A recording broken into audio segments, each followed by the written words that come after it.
Bismillahirrahmanirrahim.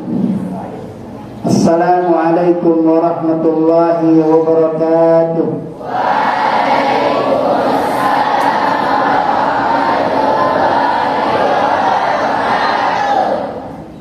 Yang terhormat Bapak Kepala Sekolah SMP Negeri 1 Wanasaba, yang terhormat Bapak dan Ibu Guru serta karyawan Ketausaha SMP Negeri 1 Wanasaba, anak-anakku kelas 7, kelas 8 dan kelas 9 yang saya cintai karena Allah Subhanahu wa taala, singkatnya shaimin dan shaimat rahimakumullah.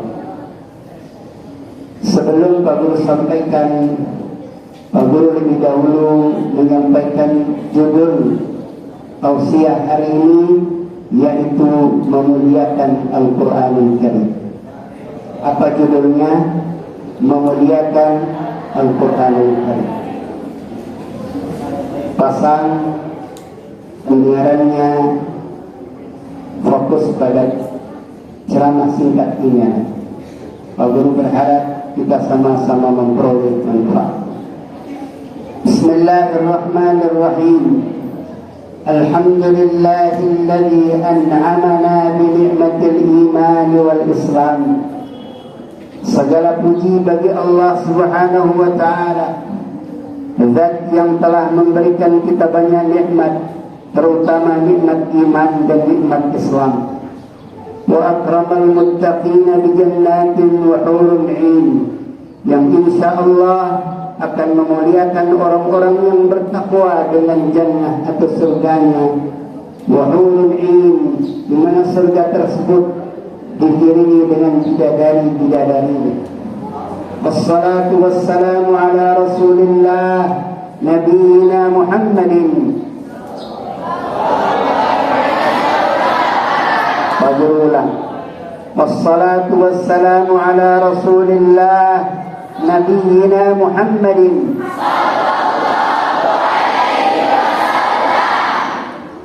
Jangan ada yang tertawa. Karena ini Ramadan, kemudian kita sebut nama Nabi kita yang mulia, kemudian anakku tertawa.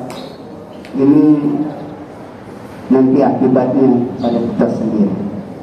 Baik. Wa ala alihi wa ashabihi wa man tabi'ahum bi ihsanin ila yaumiddin, amma ba'du. Anak-anakku kelas 7, kelas 8 dan kelas 9 SMP Negeri 1 Wanasaba, shaimin dan shaimat yang berbahagia.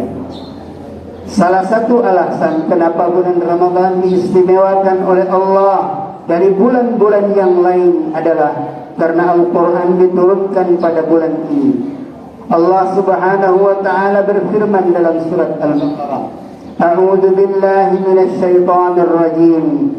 Syahrul Ramadan alladzi unzila fihi al-Qur'an hudan lin-nas mubayyinatin minal huda wal furqan. Bulan Ramadan, bulan yang di dalamnya diturunkan permulaan Al-Quran sebagai petunjuk bagi manusia dan penjelasan-penjelasan mengenai petunjuk itu, dan merupakan pembeda antara hak dan yang batin. Ibnu Katsir rahimahullah menjelaskan dalam tafsir beliau bahwa Allah mengistimewakan bulan Ramadan dari bulan-bulan yang lain dengan menurunkan Al-Quran di dalamnya. Allah juga menurunkan kitab-kitab yang lain seperti Injil, Taurat, Zabur, dan lembaran-lembaran suhuf-suhuf pada bulan Ramadan.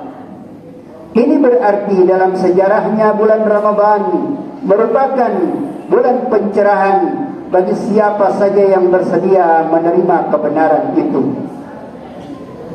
Anak-anakku shaimin dan shaimat yang berbahagia, mengapa Al-Quran sangat penting bagi kita? Jawabannya adalah karena Al-Quran memiliki banyak hikmah dan manfaat yang dapat kita ambil. Salah satu manfaatnya adalah sebagai pemberi syafaat bagi para pembacanya pada hari kiamat kelak. Rasul sallallahu alaihi wasallam menjelaskan, "Iqra'ul Qur'ana fa innahu ya'ti yaumal qiyamati syafi'an li ashabi." Yang maknanya adalah, bacalah Al-Qur'an karena sesungguhnya Al-Qur'an akan datang pada hari kiamat sebagai pemberi syafaat bagi orang-orang yang membacanya. Hadis riwayat Imam Muslim. Hikmah dan manfaat lain dari Al-Quran adalah sebagai hidayah bagi umat manusia dan menyelamatkan mereka dari kegelapan, kesyirikan serta kemaksiatan.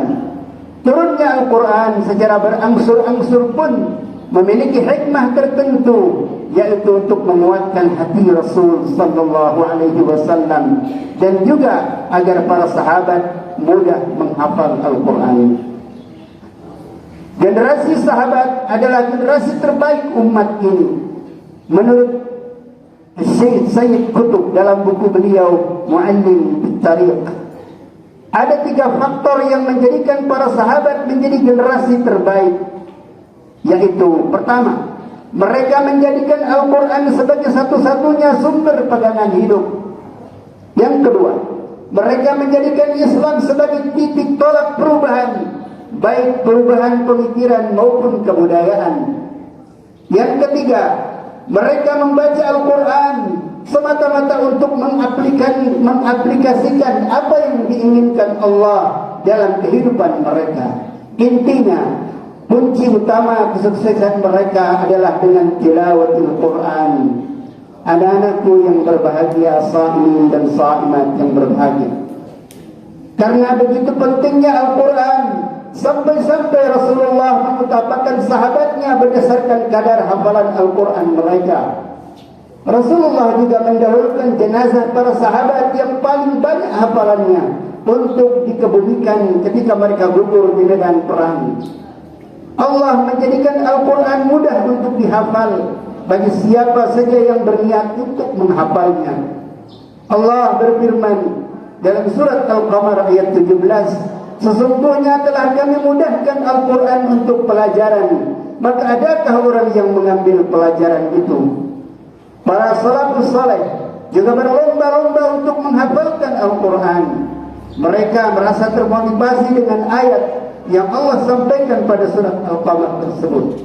Dan juga mereka merasa takut akan ancaman Rasulullah dalam hadis berikut ini. Bismillahirrahmanirrahim. Innal ladzi laysa fi jawfihi syai'un minal qur'ani kal baitil kharib. Berulang. Innal ladzi laysa fi jawfihi syai'un minal qur'ani kal baitil kharib. Hadis riwayat Imam Muslim yang artinya, sesungguhnya orang yang tidak ada sedikit pun Al-Quran di dalam rongganya. Saya ulang sekali lagi. Sesungguhnya orang yang tidak ada sedikit pun Al-Quran di dalam rongga dadanya, otaknya, ia seperti rumah yang runtuh. Anakku yang berbahagia, ma'asyiral muslimin rahimakumullah. Sebagai muslim, kita wajib menerima dengan sepenuh hati, baik dari sumber-sumber nilai keimanan, norma-norma hukum, nilai-nilai moral, maupun tingkah laku. Allah subhanahu wa ta'ala berfirman, "Kitabun unzila ilaika fala yakun fi sadrika harajun min litunzira bihi wa dzikra lil mu'minin." Yang artinya, ini adalah sebuah kitab yang diturunkan kepadamu, maka janganlah ada kesempitan di dalam dadamu karenanya, supaya kamu memberi peringatan dengan kitab itu dan menjadi pelajaran bagi orang-orang yang beriman. Demikianlah uraian mengenai keutamaan Al-Quran. Semoga kita semakin memuliakannya dan mengamalkan isinya, agar menjadi syafaat kelak bagi kita di hari kiamat. Assalamualaikum warahmatullahi wabarakatuh.